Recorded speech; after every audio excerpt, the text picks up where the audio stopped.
Assalamualaikum warahmatullahi wabarakatuh. Salam sejahtera bagi kita semua. Perkenalkan, nama saya Nabila Hairunisa dari kelas 12 TKJ 3. Pada kesempatan kali ini saya akan mempresentasikan tentang sejarah sinar X-ray untuk memenuhi penugasan ujian sekolah mata pelajaran sejarah. Apa itu sinar X-ray? Teman-teman tahu nggak sih, sinar X-ray atau biasa disebut sinar X merupakan jenis radiasi yang disebut gelombang elektromagnetik dengan panjang gelombang berkisar antara 10 nanometer ke 100 pikometer dan memiliki energi dalam rentang 100 eV sampai dengan 100 keV. Siapa sih penemu sinar X-ray? Who's the inventor of sinar X-ray? Penemu sinar X-ray adalah Wilhelm Conrad Röntgen. Dia adalah seorang insinyur mesin dan fisikawan Jerman yang pada 8 November 1895 memproduksi dan mendeteksi radiasi elektromagnetik dalam rentang panjang gelombang yang dikenal sebagai sinar X atau sinar Röntgen. Sebuah pencapaian yang membuatnya mendapatkan hadiah Nobel Fisika Perdana pada tahun 1901. Teman-teman tahu nggak bagaimana sih awalnya terciptanya dari sinar X? Wilhelm Conrad Röntgen yang saat itu berusia 40 tahun dan telah menjadi profesor fisika di Universitas Julius Maximilian di Würzburg, secara tidak sengaja menemukan sebuah sinar baru yang belum pernah diketahui sebelumnya. Karena masih begitu baru, ia menamakan temuan itu sebagai sinar X.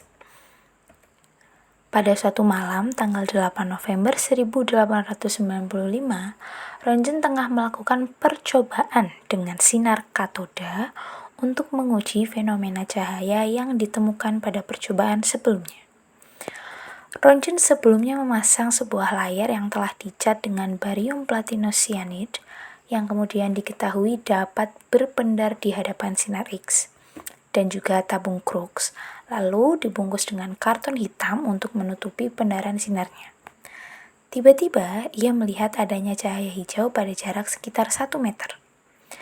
Menurut perkiraan sebelumnya, sinar katoda seharusnya tidak bisa mencapai layar, tetapi nyatanya bisa.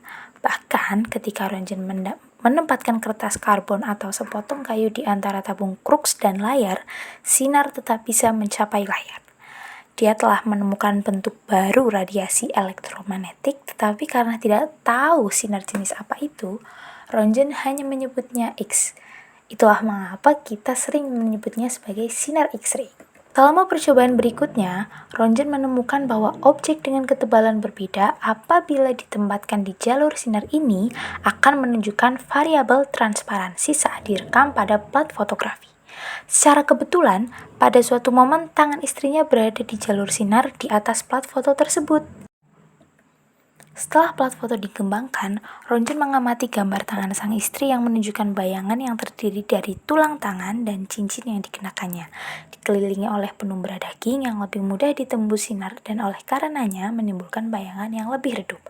Gambar itu adalah gambar dari istri William Röntgen.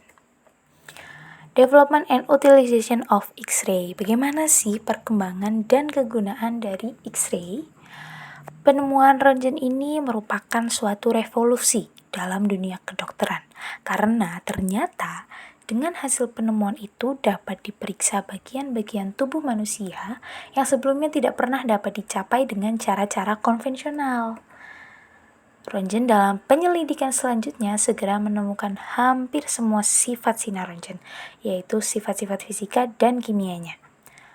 Namun, ada satu nih teman-teman, sifat yang tidak sampai diketahuinya, yaitu sifat biologik yang dapat merusak sel-sel hidup.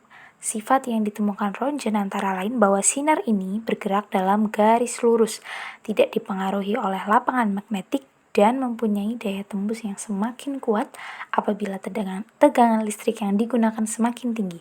Sedangkan di antara sifat-sifat lainnya adalah bahwa sinar ini menghitamkan kertas potret.